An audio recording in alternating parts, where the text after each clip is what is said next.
What's good? What's good? It's the one and only, but what do I know boxing coming back at y'all with another one, man. So I got some different type of news now, man. We have a boxer who has not competed in over about 25 years, set to step back in the ring December of this year, and he goes by the name of Ike Ibeabuchi. I don't know how to pronounce this dude's last name. He's Nigerian, but let's go ahead and get into the article, and then I'm gonna give you my thoughts. All right.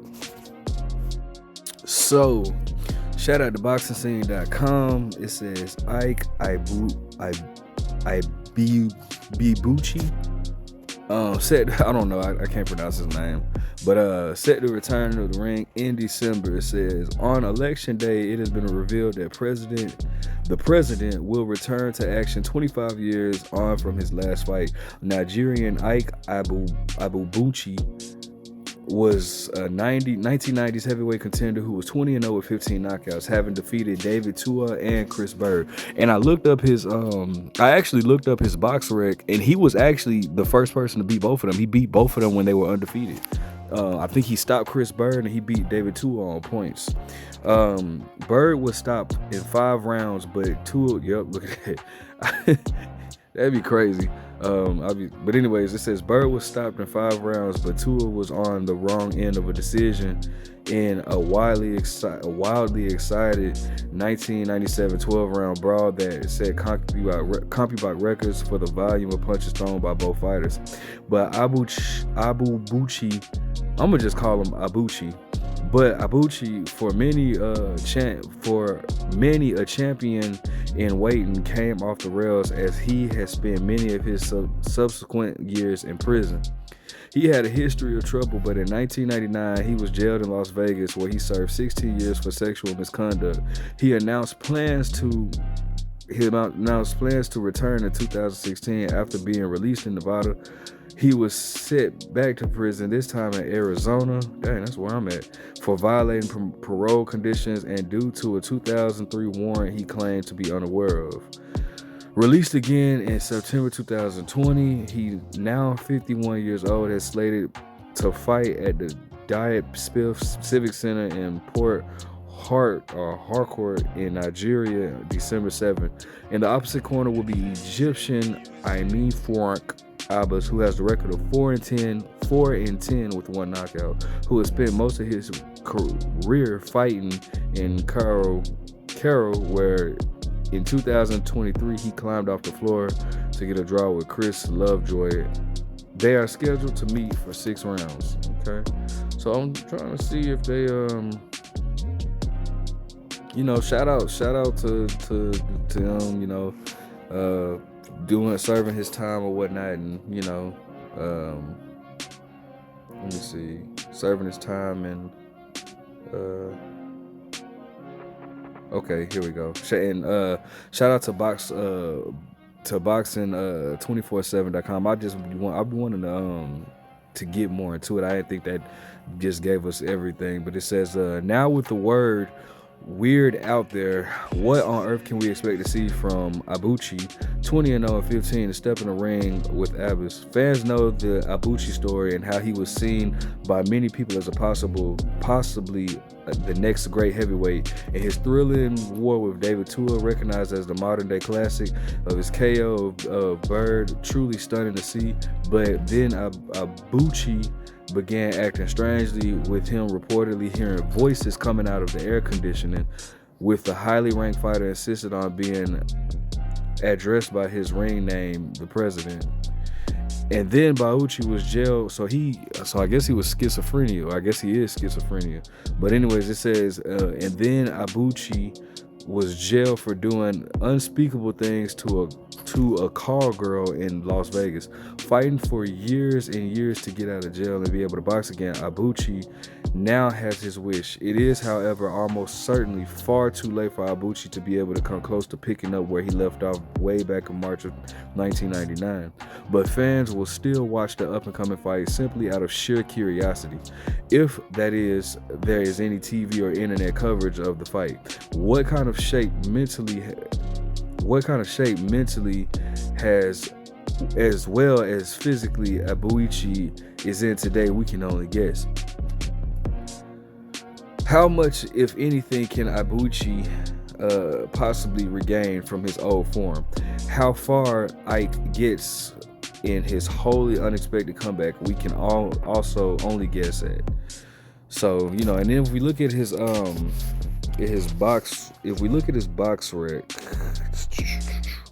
you guys can see, as you guys heard, he's 20-0 with 15 knockouts.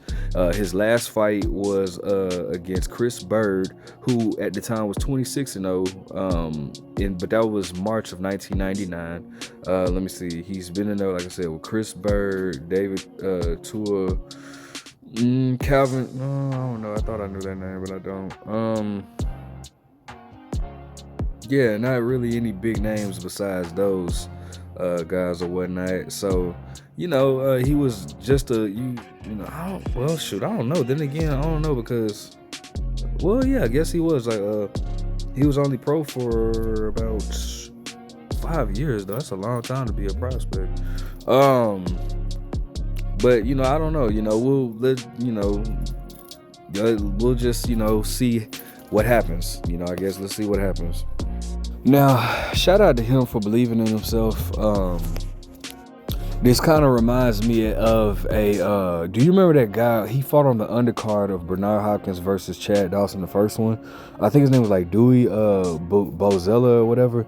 And, he had did a long term in prison and he got out, and I think he was like at the age of 50 or 51. And he had his pro debut. So he had his like pro debut at 50 or 51. And it was the only fight that he had. He just wanted to have a one pro fight. And luckily for him, he was blessed for it to be on the undercard of a Bernard Hopkins fight or whatnot. It wasn't televised, but initially it wasn't televised, but they end up showing it. They end up televising it anyways because of the whole mishap that happened with Bernard Hopkins and Chad Dawson. They were like, well, y'all paid pay-per-view. The least we could do is show you this right here. Let's watch that. But it just reminds me of that situation where it's cool that he still believes in himself to fight. Unfortunately, I don't see him becoming a world champion at all. Not with these young heavyweights, and the heavyweight division is really stacked right now. They probably wouldn't even sanction him to fight a top guy like one of these, Daniel Dubois, Anthony Joshua, Tyson. If you like, they wouldn't, he wouldn't stand a chance. I'm just gonna keep it 100. But that's all. That's why you have to stay focused in your craft, bro. You really have to. You can't have. Boxing is one of those sports where you're either 100% in or you're not in, bro. You can't be 50-50 because something is gonna happen, whether it be outside of the ring or inside of the ring, to where it'll quickly show. So you just have to be focused and let this be like a lesson to the young guys, because it's crazy. I know a lot of people, man. I personally know a guy. I'm not even gonna say his name on here, but Errol Spence actually said his name when he was doing the interview with the PBC. I can't remember whose fight it was, but he talked about all the guys that beat him in the amateur, and it was the first name Errol Spence said. But this dude that I'm talking about has fought like so many guys in the amateur days. He beat Jermell. He has wins over Jermell Charlo. He beat Caleb Plant. I was actually there the night that he fought Caleb Plant at the Mid-South Golden Gloves. Unfortunately, I had lost the day before, but he beat Caleb Plant. He beat Errol Spence. He been in there with Keith Thurman. He beat, he's just been in there with so many guys, and unfortunately, he, was just in the streets or whatnot, and ended up getting locked up or whatnot, and he even made Team USA. He was on Team USA 2015, I believe, and but just in the streets, ended up getting locked up and never were able to get his boxing, his never really able to take off in boxing or whatnot. And this dude was super cold. I mean, super cold, man. So, unfortunately, man, like that's the thing. You gotta stay dedicated to your craft, because I really hate to see stuff like that. This dude looked like he had a promising career, having wins over David Tua and Chris Bird. Like, come on, bro, that's amazing or whatnot. But it just seems as though, he couldn't keep his couldn't keep his mind right. So,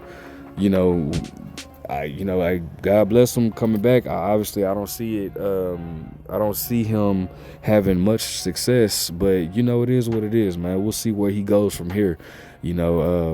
Hopefully, he can probably open up a gym and train people. Who knows? You just never know. I don't think he'll become a world champion, but it's still possibilities out there for him. He could be a good trainer or whatever. Let me know what you guys think. Make sure you guys like, comment, subscribe. I will keep you guys updated on this. I'm definitely gonna stay tuned for it. But what do I know?